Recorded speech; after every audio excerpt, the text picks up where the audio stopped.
Hello, everybody, and welcome back to another episode of the InnerFight Podcast. My guest today is back on the show, and he's the first person to be on the show twice within 12 months. Therefore, he's very special. He was on episode number 795. His name is Jamie McConnell. He is a golf pro here in Dubai. But more than that, why do we have to identify people by what they do? Probably gives a point of connection. You might remember listening to him on episode 795. If you don't, then I highly recommend you go back and have a listen to that show. I get him back today because he's had an incredible year. He's been on what I know he knows, but he's quite modest about in the show, a really inspiring journey for a lot of us here at InnerFight, and I'm sure for a lot of people within the golf world and his friends and family around the world. In June this year, he completed an Ironman triathlon, 3.9K swim, 180K bike, and a marathon, 42.195. We talk about that a little bit, but more than anything, he shares about how he's grown as a human being, how he's, I believe, become, again, he won't say it, but I definitely believe he's become a better coach, probably or definitely a better athlete. And he was always a great human being, but he's even better right now. This week's show announcements. Yes, if you're watching the video version, you will notice a different backdrop. I'm back in the UK.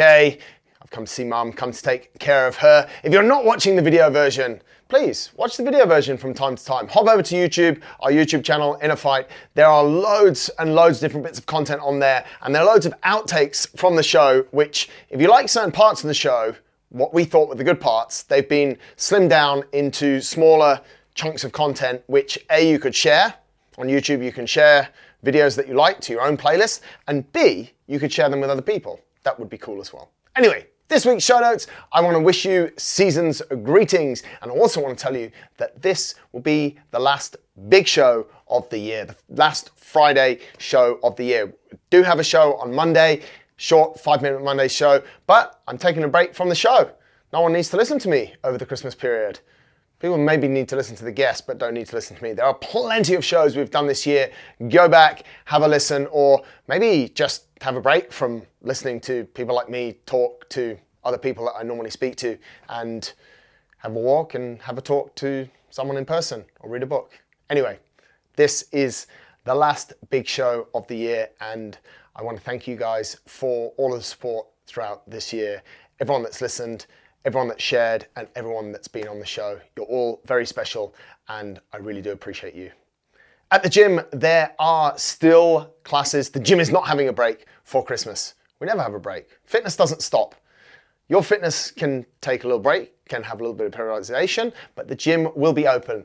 On Christmas Day, there will be a class. On Boxing Day, there will be a class. For those people that are not celebrating Christmas, we need to service them. And for the people that are celebrating Christmas and do want to come and have a sweat, either on Christmas Day or after Christmas on Boxing Day, the gym will be open. The schedule is slightly altered, so drop us a WhatsApp, drop us an email, or just hop over to MindBody and you will see the altered schedule. Endurance team are still also holding all of their sessions pretty much. There is a track on the Tuesday 26th after Christmas.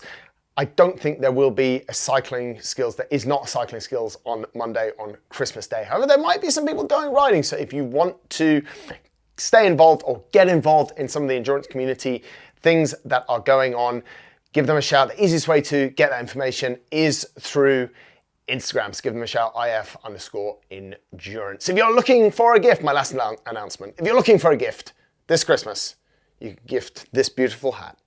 Or you could give, see, if you're not watching the video version these days, there's certain things that you don't get to see, this beautiful hat that I'm wearing.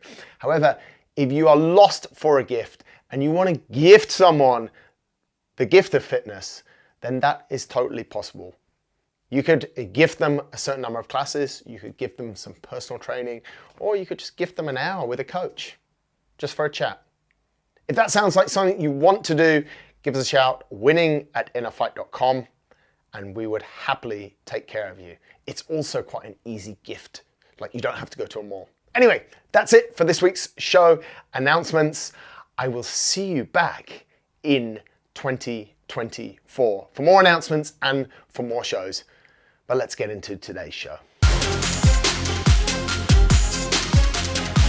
This is episode number 864 of the InnerFight Podcast. Another round with Jamie McConnell. Enjoy the show. Let's do it. Another round. Another round, back 9. Mate, it was actually, I was thinking about it. It was the start of the year when we first chatted. Yeah. What's the biggest coaching challenge you've had in 2023? Biggest coaching challenge?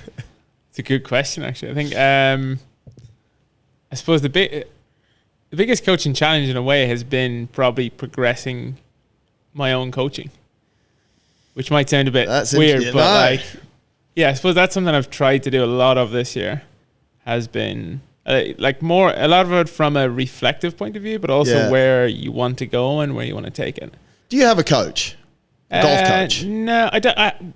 I would definitely consider Claude is part of my coach, but I don't have somebody specific. But I've tried this year to learn from a lot of different people and what they do. And like I said, it's probably, I've never really been very, very reflective myself in the past, but I've definitely done a lot of that this year. And I think kind of just trying to decide where to go forward with things and how to go forward with it and what it is I need to do. I've definitely put a lot more time in it this year than any other year. Why do you think in the past you hadn't done a lot of reflection? I don't know. I definitely was somebody who didn't see the value in it. I don't know why. I can't, and there's a lot of things I didn't see value in that I now do. Yeah. Like simple things like journaling stuff. Yeah. I was just never into it. I would always give the answer of, yeah, it's great for some people, and if you enjoy it, great, do it. But I don't know what changed this year, but I definitely have learned that. And like, even in terms of looking at I've actually got a handwritten journal. So every lesson I've given for the last 3 months, I've tried to write down and summarize the lesson within a sentence or two. Wow. To try and, because if I can't do it within a sentence or two, I don't think I've done a good job of explaining to the person in a simple enough form. Yeah. So if it's taken half a page to write down what was in that lesson or what the takeaways were, then to me, I've probably given too much to the person and they can't kind of sift through it themselves. Because if I'm struggling to sift through it, God only knows what they've gone away with.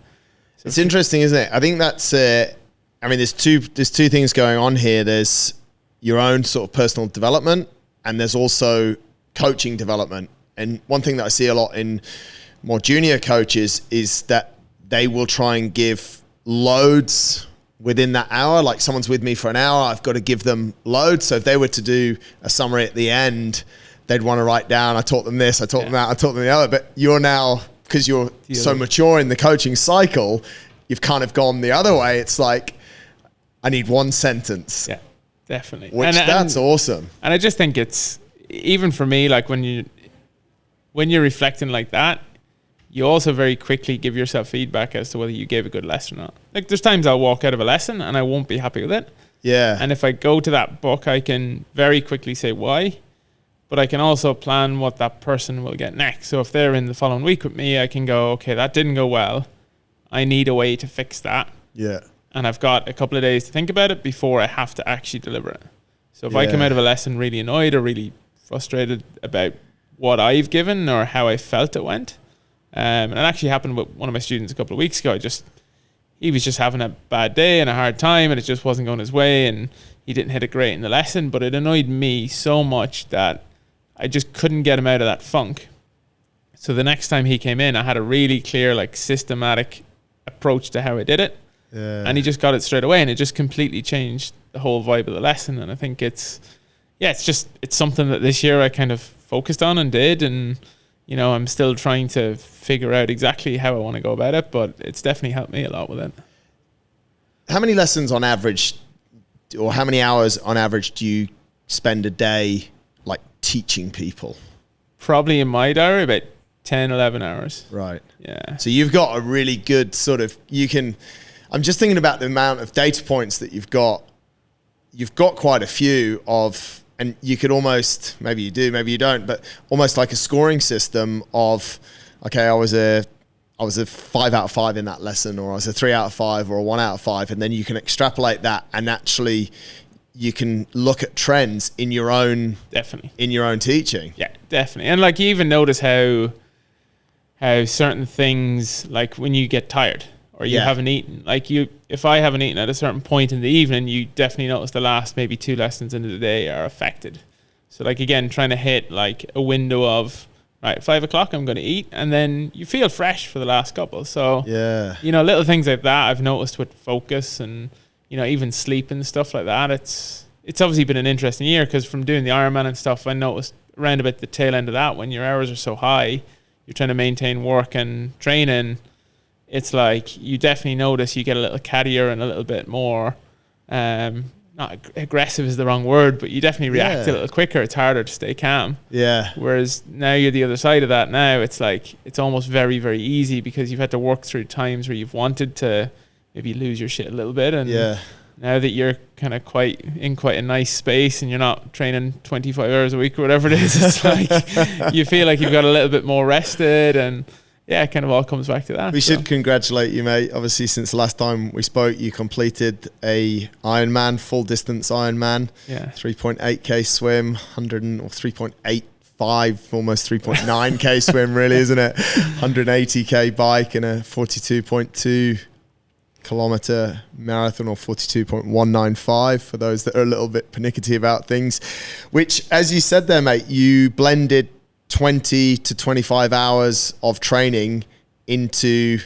10 hours, up to 10 or 11 hours a day of golf tuition, which is you must, I mean, it's a great time, isn't it? Towards the end of the year, people sort of looking back, and you must look back and go, fucking hell, I was busy. Yeah. Do you know, I look back, I can't remember what I was doing last week, but after I got up early one morning to do, it was like a turbo session, and I was just like, I don't know how I did this for 6 months. I just couldn't, like, it's weird. It's like, looking back on it, it's like you had such a clear goal for 6 months, but now that you're out of that goal, and there's like, okay, you've got smaller goals coming up, but like, there's nothing big that I've got planned.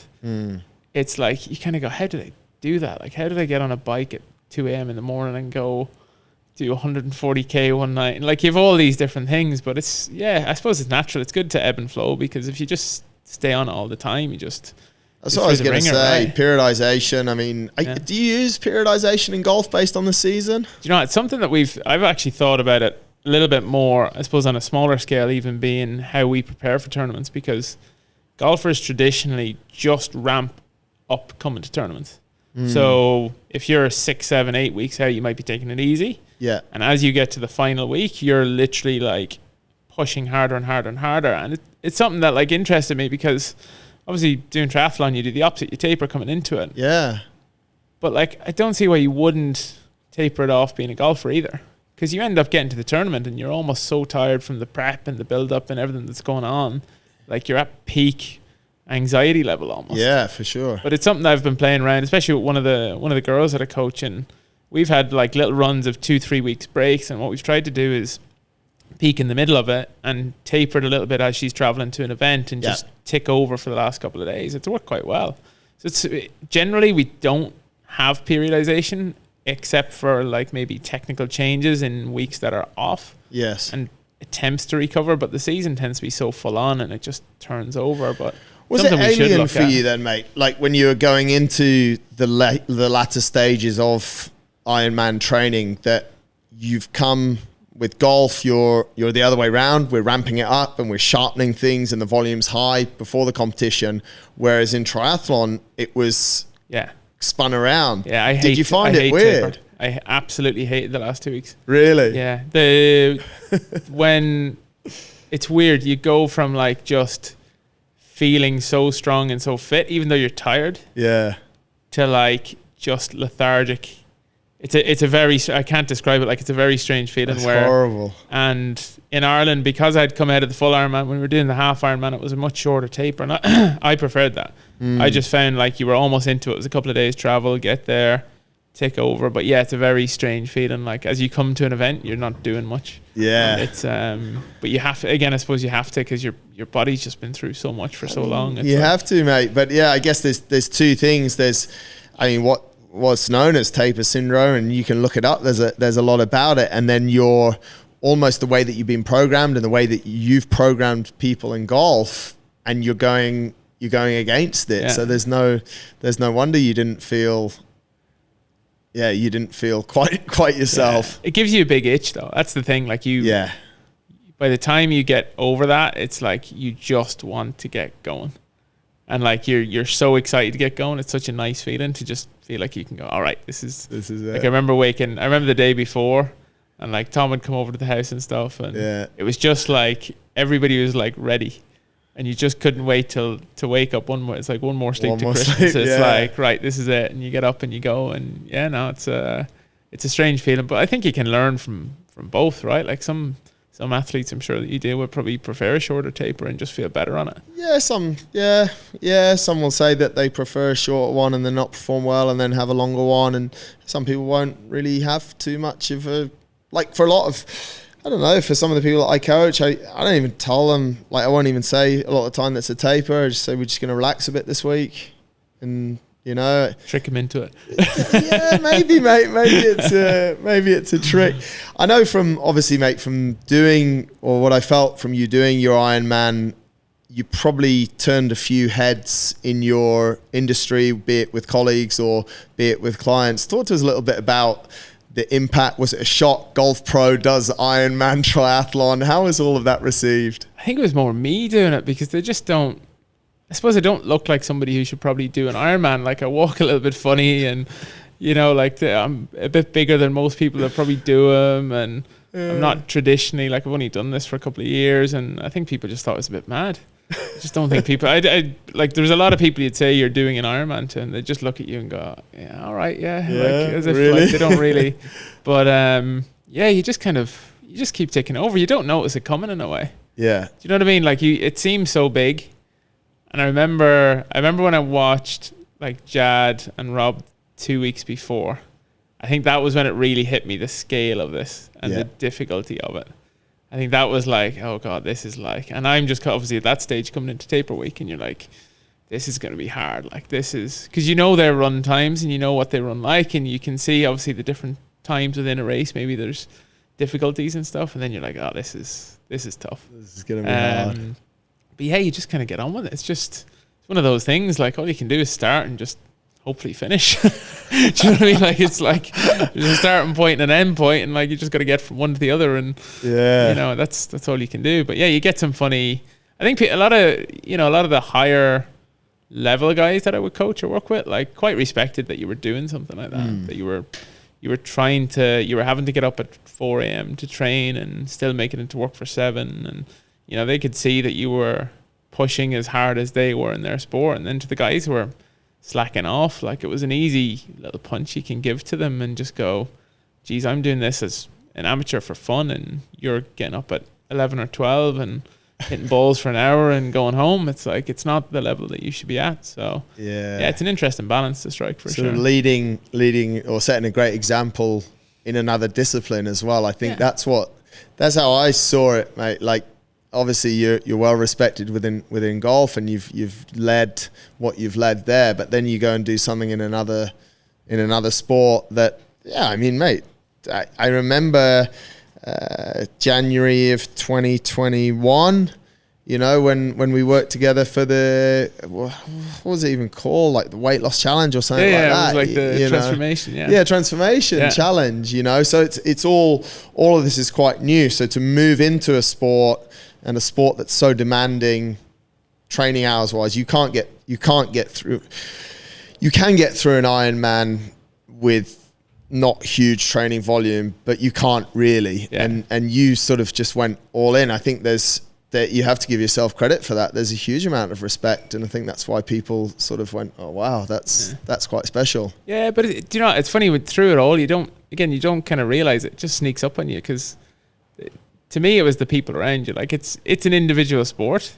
Yes. But when you realize like how many people get you to that stage, and I've thought about it with golf recently a lot as well. Like, okay, there's individuals, but you know, at a high level, you need a team about you, from a fitness trainer to a physio to, you know, and even friends, just being able to decompress with friends or have them drag you into stupid things. And, you know, you're in Germany and you've got Steve-O following you in a van for 20K while you're riding your bike just to make sure you're all right. Like stuff like that. It's like, you don't realize how many people it actually takes to do an Ironman in a way. I know you can go out and do it on your own, but like for me to get there, the way I did it was, you know, it was all the people around me that kind of got me there. Did you feel anything in the reverse direction, mate? Did you feel any people move away from you? Not massively.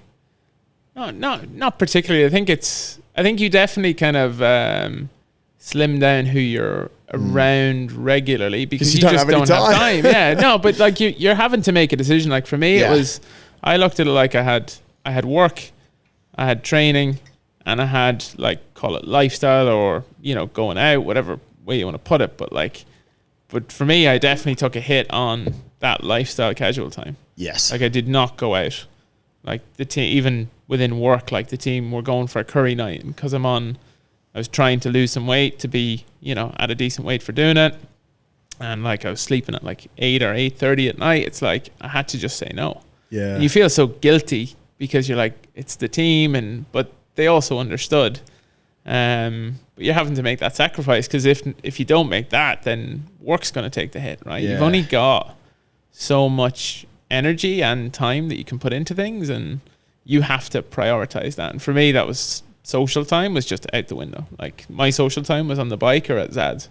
That was literally it. Like there wasn't much else for that. Or maybe a Saturday afternoon. Good places. Right? So that was pretty much all I had. Was just trying to balance those three things out. On the flip side, when you obviously came back and you had all that time back, how did that feel? Again, it's weird. Like even after hurting my hamstring a few weeks back, the first 2 weeks you just feel guilty. You just feel like you're not doing anything. You should be doing something, and it's trying to figure out. You know, in that injury, it was like from playing bloody paddle above all things. But in that injury window, it's like you've got to prioritize other things. So yes. I kind of had to I made like a manual version of Training Peaks in my like notebook, and I came up with 5 or 6 things that are like, I call them wins, but it could be like spend time with somebody, it could be have a coffee with somebody, it could be get a to-do list done, it could be do your mobility stuff. But each month you've got 5 or 6, and just anytime you do it, put it on. So nice. You're only ever winning, right? There's no negative to it. So if you can put one thing in each square of that window, you're like, they're all wins, right? Yeah. But it's such a reset from like where you're getting up and blasting yourself to like, right, have a coffee today. It's like, it's a complete shift. It's hard. I was chatting to a client that I have in the UK yesterday, and she's just had some surgery on her feet. And I think she said my mum said it on the podcast that I did with mum. And she said, yeah, I know she's a runner, this lady that I coach. And she said, I'm obviously looking forward to getting out for a walk, because that's the first step to running. She said, but just like your mum said on the podcast, there's nothing quite like running and the feeling you get from it. So it's the same thing. You've invested that time, you've gone and had a coffee with someone instead of going riding. Yeah. But there's always this yearning for riding, for the dopamine, for the endorphins we get from the sport. And it could be anything, couldn't it? Yeah. Yeah. And the funny thing is how you adjust after a while. Like it's amazing what time does, because you go that first 2 weeks and you're going insane. And then like maybe by the 5th week, you're getting up at, you know, your usual like 4:30, just because you're in that habit. And you're sitting and having a coffee and you're able to watch TV for an hour, and you're just like, this is great. And then you have to go back to training when you start to feel healthy again. And then you're like, oh, I've got to get up and run. And it's like, do you know what I mean? It's just complete switch. But like ultimately you end up, like it's trying to find balance for that particular time or that window, right? Yeah. And, you know, for for pre-Ironman, it was like get up and blast yourself at 4 a.m. and post-Ironman, it's like get up and have a coffee and just try and get your mobility back and do a bit of strength stuff. And have you reflected on that and come to sort of any thinkings like when there's a goal, when it has meaning, you're unstoppable? Yeah, I think I realized that like my strength is just getting stuff done. I like ticking things off a list. So if somebody puts something in Trainer Peaks, it gets done, right? Like that's just my particular strength. I don't think I'm unstoppable. I just think I'm a bit stubborn. Right. I think that was kind of the key. Like after that, I think that's the conclusion I came to, even in the race. It was like, it was always going to get done because I'm just a grumpy old sod that just won't let something not get done, if that makes sense. It's nothing to do, it's nothing special. It's just you're stubborn, right? Like just don't give up. Things don't things don't just sit with me. They have to get done and ticked off a list, and that was just another way of doing it. It's much harder going back, and like for me, the injuring myself a couple of weeks ago, it gave me the chance to really reflect on how well I had done at it. And if you had asked me straight after the race, I would have said I did everything I could do. Like I did every single thing to the best of my ability. And then when I really looked at it, I was like, you really didn't. Like, you really didn't. You're like, no, but like little things like, say, I think it was 2 or 3 months out, my heart rate monitor ran out of battery.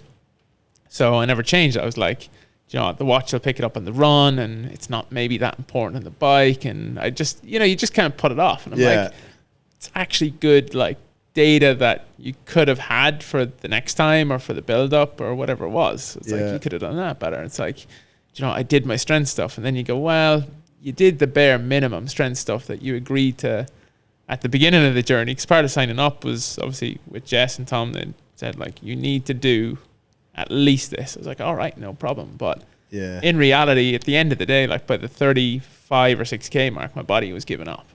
Like there wasn't much more my body could take. And I was like, I wonder if I'd done 2 or 3 more strength sessions a week, would that have changed it? So you're like, at least you know it for the next time if you ever do it. But they're the things that I look back on. And it's kind of, it's almost like an honesty pill in a way. It's like, if you're really honest about it, you could have done more. Do you know what I mean? At what point does that become crippling though, mate? Or does it become like, are you ever going to be satisfied? Like I would say I'm satisfied now, but like I think there's a difference between being intrigued and being satisfied. Like I'll never win an Ironman. Right. I'll never ever compete even in an Ironman. I'll never win an age group in an Ironman. But I just wonder like what I could improve, and if I improve certain things, does it make me better? And I think I'm quite lucky because it's a beginner's mindset, and I'm not good enough to have, I suppose, the ego of racing against many people. But like you're only ever racing against yourself. Yeah. So it's quite nice, and I think it's good for me as a coach as well, because with people that I teach, like they're never going to win tournaments. They might never play to a high level, but it's kind of being able to bring what I'm learning as a beginner triathlete into kind of their coaching, right? Like, so how do I get somebody who just wants to be a bit better to see the little ways they can get better, see maybe some of the simple things that they're missing, and even see the value in it? Because I didn't see the value in it, and I'm a coach. So like, why did I not see the value in having my heart rate monitor all the time? Like, it's such a simple thing, but it's actually probably quite important. Yeah, I'm trying to process it because it's so true, mate. Like, you know, if there's a lot of ifs and buts, right? Because it's like, would I have been better if I had to fix my heart rate monitor? Will we ever know that? No. Would I have been better if I had have done 2 strength sessions instead of 1? You'll never know it because you'll never have that moment in time again. And that's the thing. It's lovely. It's like, do you know what? For the next time, I have something that I can try. Yes. And I'll go out and I'll do the heart rate monitor, and I'll add more strength and mobility stuff in. And do you know what? If I get worse, it's like, okay, there's at least part of an answer. Yeah. So I'll never be in that time again, right? Like even I was thinking about it the other day with like experiences and stuff like that. Everybody's lives is constantly changing. So you end up with it. Like Ross was just the perfect like culmination of everything from the people we went with to where it was, the weather. Like, it was perfect. Yeah. Like, it couldn't have gone any better at that time. And if I nearly signed up for Roth again this year, and in the end I chose not to, because I was like, it can never compare. Yeah. Like, maybe in a few years, but like, I was just like, if you're signing up to get that experience, you're not going to get it.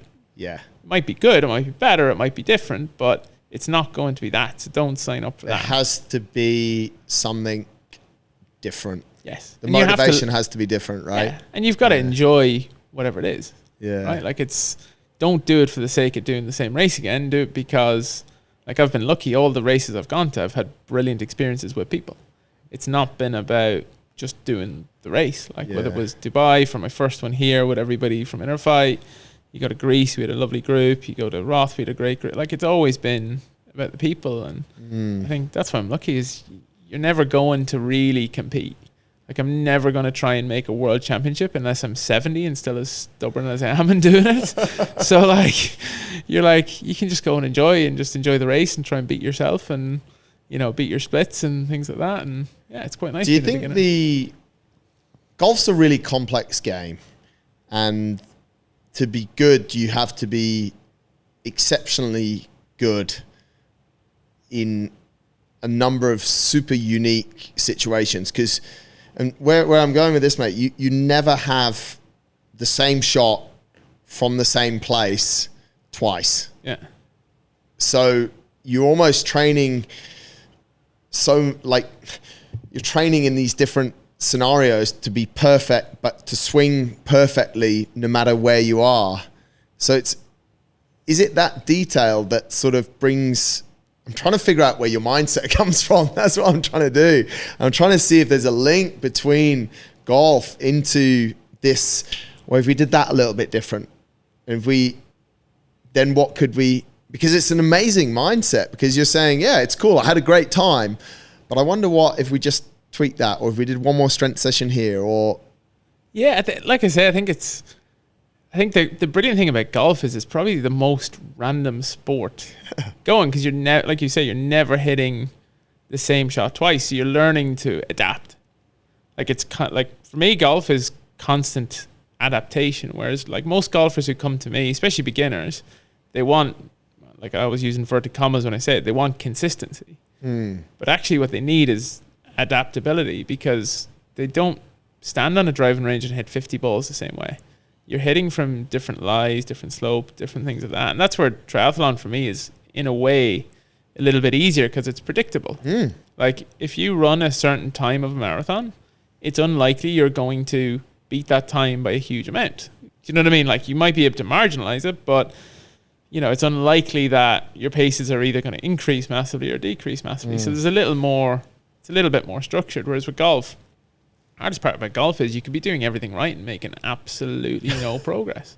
Like, because there's just so many things that either need to go right or go wrong. So, like, you can put training in and it just doesn't change.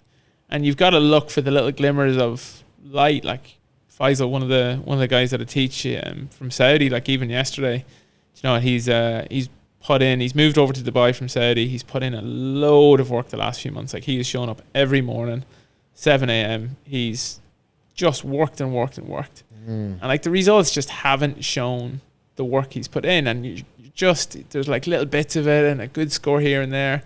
And yesterday he went out and he had an atrocious start. And, like, we're obviously looking at every score. We get to see every whole score. So we're like, he's pulled himself back and he's flying. I'm like, brilliant. I look at it, 2 holes to go, and he's got a par 5 and he's a big hitter. So it's like, chances are he's going to make a birdie, and that gets him back to level par. And I refresh it 20 minutes later, and I can't find his name, and I scroll right down the bottom, and he's made a 10 up the last. And you're just like, and I'm so upset for him, because like, you're like, right, he's showing it. And then he's gone out today and he's put in a really low, he shot 67, 5 under. And you're like, you're just so happy for him. You're just so like, okay, that just gives you that, like, okay, you know, you've played out of 36 holes, you've had 34 fantastic holes. You just have to, like, just 2 more holes and we're like, that's brilliant. Like, we're through the cut and you've done this and this. And I think that's the thing. Like I say, you look at the overall results, he's missed the cut. But if you look at most of it, he's done very well. Yeah. So it's kind of like doing marathon and getting to 40K and you're smashing it, and then 42 and you've just collapsed. But like the work is there, and you maybe just need to pace it a bit better, or eat an extra carb gel, or it doesn't take much. Yeah. So I suppose the adjustments just seem a bit smaller to me because we have so many to think about. There's a little bit less when it comes to the triathlon side of it. What is it then? Let's stay on that, on golf. What is it that not made him shoot 10 on the 18th yesterday, but how he's shot 10 on that hole and he's 5 under today? Yeah. How do people come back? So that's insane. Like, that's a big swing. Yeah. What's the mindset? I have to ask him today what he felt the difference was. But like even yesterday, I said to him, you know, my last comment to him before the afternoon was just like, look, you've played 16 perfect holes today. Like, and he felt good. He knew it was good. I said, you've made 2 bloopers where you've hit the ball into the water twice, and like, look, it's 2 bad shots. It's just cost you so much more. I'm like, just go and win tomorrow. You know what I mean? Like, win the day. And yeah, all we can do is just go for it tomorrow and shoot an under par round, and that will give us a little bit more strength going into the following week. And we had it a couple of weeks ago as well. We had said like he had an all right, not great first day, and I was like, right, let's just see, can we win the day tomorrow, which would have been for us at that time an under par round. Yeah. So like you're trying to break it down into smaller wins, and like I say, like win the day rather than necessarily win the tournament. So for him trying to grow and develop, it's much more about winning the day. And I think that's probably what we take into like the triathlon stuff. Like I remember Into the Dark, the year I'd done it, and you know, when I got to 40K, I was literally ready to quit. If anybody else apart from you and Stacey's there, I'm out. I'm done. I'm ringing Steve-O and saying, give me a lift home. And then you abuse me for 5 minutes, and then you're like, right, well, I have to get to Zad's now. So it's like, how do you break it down and get there? So it was all the white posts along the left-hand side. It was like run 4, walk 2. And again, it's just finding a way to win the next little bit, even if it's just very, very small. It's interesting because it links back into what you said about when you came back from Roth. And I think this is a huge learning from people. You've come back from a massive high, and that's the time I think we're most vulnerable, where things can go off a bit because you've been so absorbed in this goal, and now you don't really have a goal, so you're in limbo. So, you know, a late night with friends or some bad food or just a few bad decisions, they're actually in that moment quite inconsequential. But you flipped it the other way, that you created a chart, a matrix within your journal, and you're just looking for things to be successful on that day. Like you said, your own handwritten training peaks in your book to try and make sure that you maybe you were shit scared, mate. Maybe you thought you'd go into that lull of late nights out and food. Was that on your mind? I think, well, not so much that, but more, it's like you say, you're on a low. So like I don't know. You're on the ultimate high, but you know it can be the ultimate low as well. But like to me, at the end of it, I always get a real low after racing. Really? Yeah, I don't know why. I've just always, like, even crossing the finish line, I'm never on a high on the finish line. I don't know why. Interesting. I've never really had that, like, go across the finish line and you feel absolutely delighted. Roth was probably the closest. You go across the finish line and all your friends are there and you're just like, this is cool. Like, you're with your friends. But like, yeah, I think when I got back, and especially when I injured myself, you're like, right, well, you don't get the hit of that run or that bike. So you're like, right, your head is in, I don't want to say in the gutter, but your head is definitely like on a downer. By me crossing stuff off a list or adding stuff as wins, it like helps you at least feel like you're achieving something in a day and you're not just wasting a day. Yeah. And I put down things like study was one, read a book. And they're easy things because, like, if you think of read a book, it's not read 10 pages or 20 pages. It's just, if you read a page, if you read a line, like, you've picked it up and you've done it. Yeah. And yeah, it was trying to fill days with things that are meaningful without getting too sidetracked and just watching non-stop Netflix or something. You know what I mean? So, like, if I'm up at 4 and I'm like, 4:30 and I have coffee and stuff, it's like, all right, you can sit there for an hour and a half while you wait to go to work, or you could, all right, I could get a goal done here really quick and read a page. Do you know what I mean? And it's like just trying to find ways to almost distract yourself from the fact that you can't train. What are you doing then what do you do for personal development, mate? Oh, everything. Podcasts a lot. Podcasts have been great. Like, I've really enjoyed that. And people outside of my own domain, like listening to different, like I love sport in general. Yes. It's cool. It's cool seeing the same problem crop up in different sports. Like, I find that very, very interesting. Like, whether it be, what we do, or whether it be football, or how managers deal with players, or all of those things, like you can feed them all back in. And then there's also like coaching courses and things that you can go on. And like, I love the psychology of it. Yes. So like I was going to do a master's in sports psychology this year. And then I thought it was just too much too soon. So I had gotten accepted for September. And then I thought, just pump the brakes. Don't tip yourself over the edge to go into a master's and after just finishing a year of like Ironman training. So I'm going to do a much smaller course in January. I think it's like 8 weeks or something like that. Just to intro to it, and then I'll probably do that next September or something like that. Do you still think there's a lot to learn to help people more? Yeah, I like when you look at coaches that I suppose have achieved really high levels consistently. There's definitely more you can learn. There's always, like, you think of the best coaches, you think of someone like Pep Guardiola or Alex Ferguson or Dave Brailsford, or you're like, they have something that a lot of people don't have. Yeah. I mean, even my boss Claude, his dad Butch, my ex-boss JP, like they all just have that, whether it be a little more knowledge or just knowing when to say the right thing, how to say it. Like, and it's not necessarily information, it's knowing the what and the when and the how to deliver a message. So like when I watch Claude teach, like people just hang on his word. It's like they just love it. And you could say the exact same thing I say, but he'll say it better. And he'll say it with a better attitude, and he'll say it like a little bit brighter, and he'll emphasize a certain word over others. And like, there's a skill to that.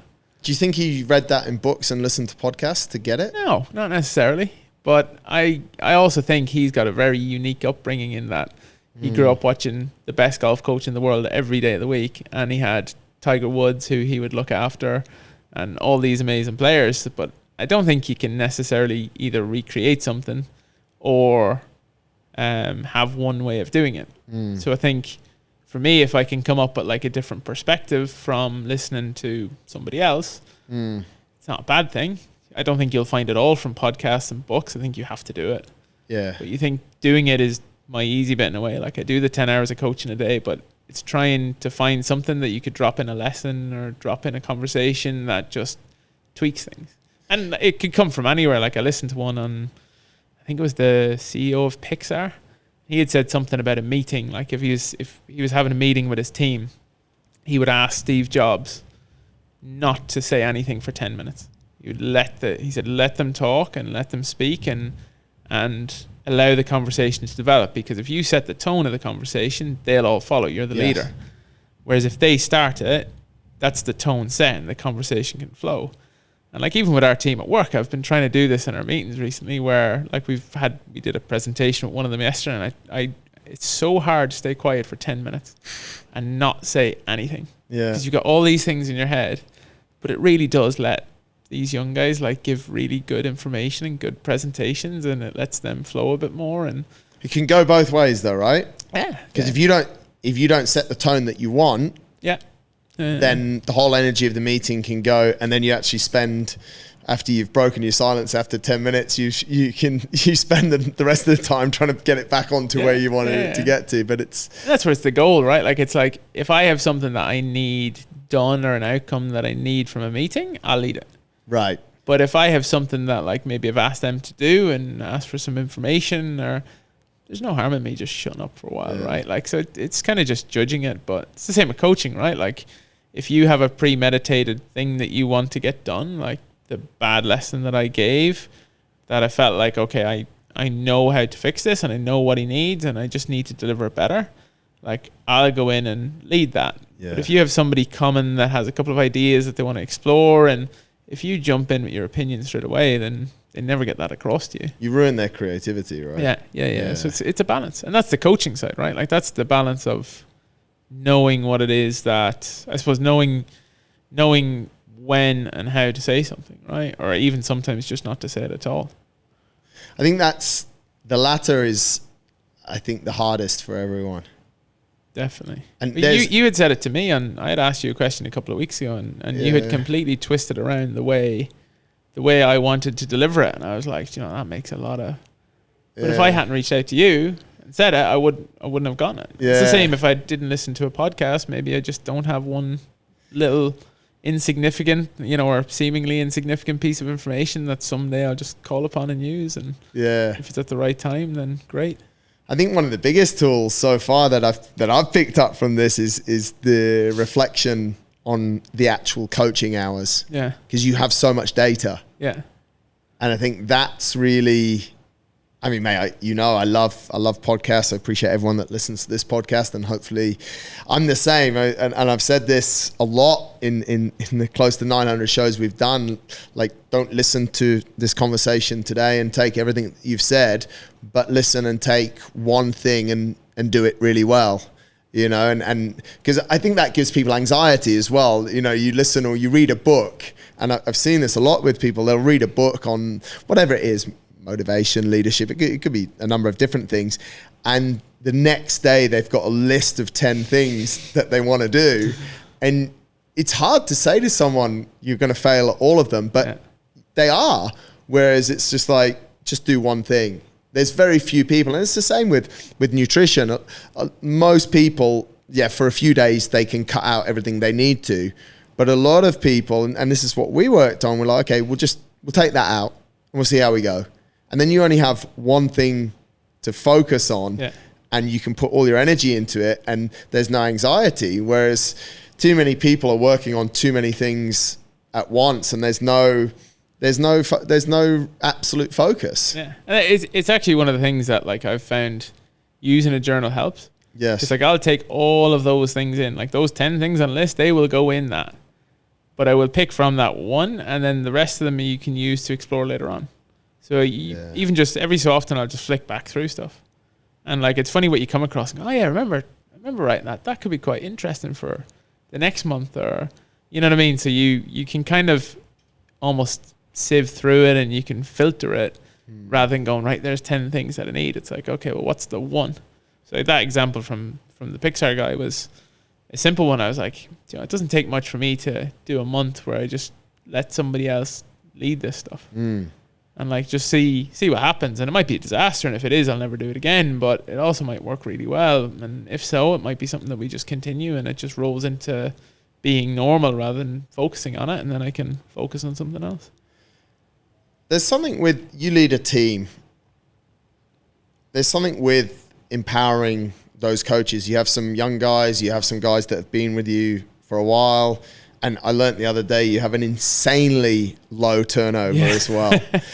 Do you ever think about things like that, and the team, like we've had your team in here, and it's such an interesting dynamic because everyone's on the same page, but they're all really individual, and you can see that, but they're team players, and that's what makes it a good team. How do you ever reflect on your team, mate, and think that's actually how we built that? Yeah, all the time. Really? Yeah, all the time. And even when we're introducing people, like you have to introduce the right person, because if you introduce the wrong one, it can mess up the whole team and it can throw them off. And we've had that before, and luckily we got it fixed quite quickly. But you know, I'm really lucky with the balance of the team that we have, because while they're all totally different, they do balance each other out 100%, very good. Yeah. And they all have the same goal. They're all really hard workers. You know, they're all willing to stand up for each other. If somebody's having a hard time, they all help each other out. And it makes it really easy for me, because I can step away from stuff knowing that they're all good. And look, you get little times where, you know, one of us is struggling with something, and that includes me. And it's great because you've nearly always got somebody else who's going to take that slack when you need it, right? Like, and And the guys do a really good job of that. But yeah, there's definitely a balance of personalities within the team. You've got some guys who are more serious than others. You have some guys who are very, very jokey. You've got, some guys who are really diligent at paperwork and structure and, which is not me at all. So, I rely quite heavily on those. Yeah. And then there's some guys where when you need a situation dealt with, you just send them in and it'll get looked after in the right way. So I think balance of the team and kind of how they're doing is really important to me. And I think even more so just how they're dealing with stuff and helping them with their goals. Because remember, as much as I've got goals and I want to achieve things, they also do. And for them to feel progression, they kind of need to be able to feel like they can push towards those goals all the time. Outside of golf, what sporting leaders, you mentioned Pep Guardiola, you mentioned Alex Ferguson, who do you look up to? Oof. Do you know, it could be Alex Ferguson. He's in terrible shape. Have you watched Beckham's documentary? Yeah, I have watched it. Yeah. No, I think, I wouldn't say I have one. Like, I suppose the immediate ones are always, for me, it's always been Butch, Claude and JP, because that's in golf, hard mate. to beat. That's in golf. Yeah, sorry. Outside of golf. Full stitch up here. I found Blumenfeld's coach very, very interesting to this. And the thing that threw me was, because I was listening to him expecting everything to be pure data. I think when the podcast I'd listened to him on him, he had been asked at the end of it, and it was kind of a lead-in question because one of the sponsors, I think, was Whoop. Yeah. And it was like, all right, so like what piece of kit or technology is it, that would change somebody's life or that they need to measure? And he just said, just eat well and sleep well. And like, that was his thing. He was like, look, all this stuff we do, it's nice, it's 1%, but if they don't eat well and sleep well, they're just never going to. And I thought that was a really good outlook for me. I was like, it's like, okay, he's got all this data stuff in the background, but really at the heart of it, he's a good coach, right? Like, he's dealing with the people, and the more I've seen on him he seems like a really good, interesting coach. And even the fact he came out with, I don't like triathlons. He's like, what do you mean? And he's like, I'm not really interested in triathlon at all. And he's like, what are you interested in? He's like, just human performance. Yeah. I was like, it's a bit different, right? It's a bit interesting. It was interesting after the 2003 World Cup when Clive Woodward went over to football from managing England in the World Cup rugby. And then he went over to football and it kind of fizzled out. But then I look at, I always loved Mourinho at Chelsea, obviously, and I never really researched it. I just took it and ran with it because I loved the concept that he actually never really played football. Yeah, he was just he was a manager. Right? He was just a manager. Yeah, and the passion. Okay, a lot of it, I guess, was bravado, and he was taking the light off the players, whatever it was. But it was, he just wanted to win, and he wanted the players to do well. Yeah. I think people who cross over in sports are very interesting. Like, that's got to be just hard. Would you do it? Crossover in sport? I wouldn't do it from a physical point of view. I could never do, like, if you took like training, I don't think I could ever cross over into like a run coach or something like that. I'd feel like you'd want to have a background in it in some way. Like, you have to have played to a decent level. And I just don't think I could ever. There's no other sport that I could think of that I could do that. Yeah. I think from a mental side, maybe. Like, you might be able to get into the psychology side of it because I find it quite similar across sports. But no, I don't think I could ever. Yeah, I've always struggled. I've always, as far as people that I've worked with as coaches that have coached me, I've always wanted to know what their athletic background was. Yeah, for sure. I couldn't contemplate giving somebody advice on any other sport. Yeah. In the physical sense. Like, I could never recommend a formation for a football team or, rugby. Like, as much as I know the sports, I'd always feel like I'm massively on the back foot. But that's why they have technical directors and mindset coaches. I mean, in Dan Carter's new book, he talks as much about, and the guy's name slips my mind, but the mindset coach, then he talks about really anything else. And that's somebody in another sport. Like, as much as Dan Carter's maybe not, I don't think he's coaching yet, but from the things he says, like, he is one person I would massively look up to. Because the way he goes about things and the way he talks about things, and if he is going into coaching, he would make a very good coach.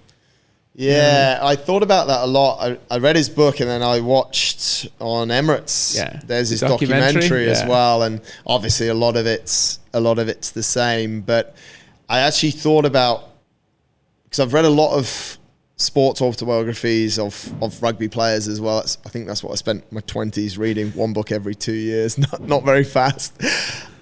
But he struck a lot of chords different. Now, I don't know if it's the author that's and the documentary put together, but I think it's a lot of the stuff that we've spoken about before and around culture of where he was brought up, and and hard work, and that's what really, I think that's why we gravitate towards him, mate. Yeah. And that's why, and he was rugby player of the year like 2 or 3 times. Yeah. You know, he was phenomenal. Like, there's definitely something different about those. Like, you look at like a him or a Tiger Woods, or any of the guys who get to the top of anything, a Michael Jordan, there's just a switch there that has to be just completely different. It's not even you couldn't even call it a talent. It's just something. They're just a different human than anything we could ever contemplate, right? Like, to do some of the things they do when they do them is just, I find it so hard to imagine what it's like being in that. But it's cool to watch, and it's cool to hear them talk about it. And, you know, even Wilkinson, like some of the stuff he did, and you're like, it's amazing, like that. And that, to me, I suppose, rather than saying a coach outside of, but like, I love looking at these players who have achieved a high level in anything, and you're like, geez, how did they do that? Yeah. What did they do to get to that? I think that's what makes golf so interesting, because when you've got a tournament over 4 days, the number of shots that get played, you always see some absolute magic. Yeah. Whereas in a rugby game, you can watch it for 80 minutes, and I know it's not across 4 days like a tournament, and it can be a bit like, and then Carter will do something, or Johnny Wilkins will do something. But that's what's always really intrigued me about golf, is that you're just like, how the fuck did he get the ball from there to over there? And it's just like, they're really, I guess they're special moments in sport. Yeah. And I think, like, I suppose it depends on what sport you're coming from. And too, you know, I look at certain things in rugby games and go, how in the hell has he even thought of doing something like that? Yeah. You know what I mean? But I think that's where you can be a fan of your sport, or you can be a sports fan. I think, you know, the cool thing about being able to be a sports fan is you get hit in every direction with cool things, whether it be from American football to cycling to golf. It's like, you get to appreciate the moments and kind of enjoy them. And do you think you look at sport now a lot different to how you looked at it 2 years ago, 5 years ago, because of this path that you're on? Yeah, definitely. I definitely appreciate sport more. I really enjoy like just seeing the difficult things get done, and seeing how coaches like tackle things and how players go about things, and like actually being able to try to use some of the things that they do. And, you know, it can be simple things, it can be complicated things, and just enjoy. It's cool to be a part of it. I couldn't imagine not having sport in life. It is quite cool. I couldn't imagine it. And I think it actually helps with life a lot. It helps you if you're into sport of any level, and you can kind of get into the mindset of dealing with hard things. It helps you deal with other stuff quite, I won't say easily, but definitely better than if you haven't got something like that in your life. So you obviously consciously realize that the impact of your Ironman on your coaching. Yes, that's definitely. Cool. Yeah. So I think, and that might sound quite obvious so late in this conversation to people, but I think a lot of people go through things like an Ironman or through tough times in life, and it could be on any sort of level, things that change them, and they almost have this innate ability to just compartmentalize it and move on, and I respect that massively.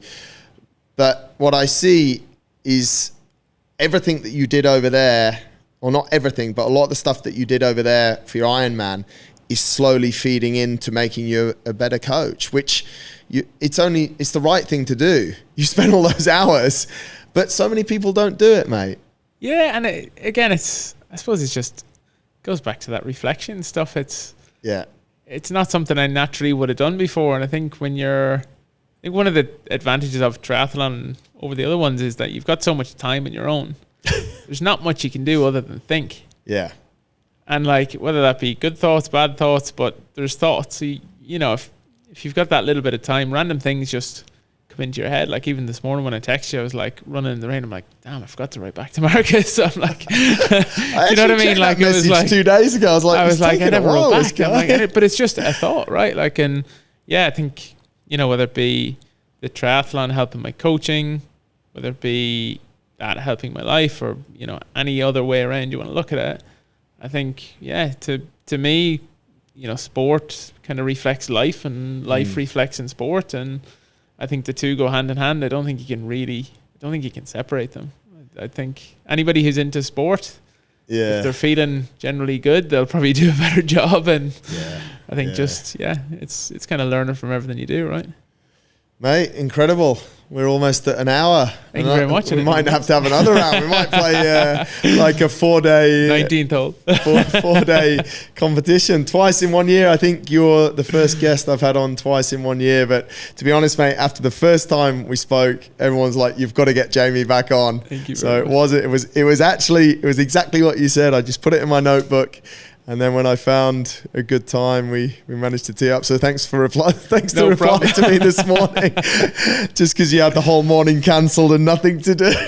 Brilliant, but good excuse, mate. You've had a great year. It's been good to watch, to be, I guess, a part of, and thanks for allowing us and the community to be a part of it, mate. Because I think you've helped more people within our community because of the way that you've gone about what you've gone about.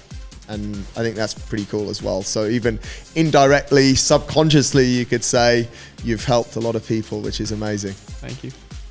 Thanks a lot.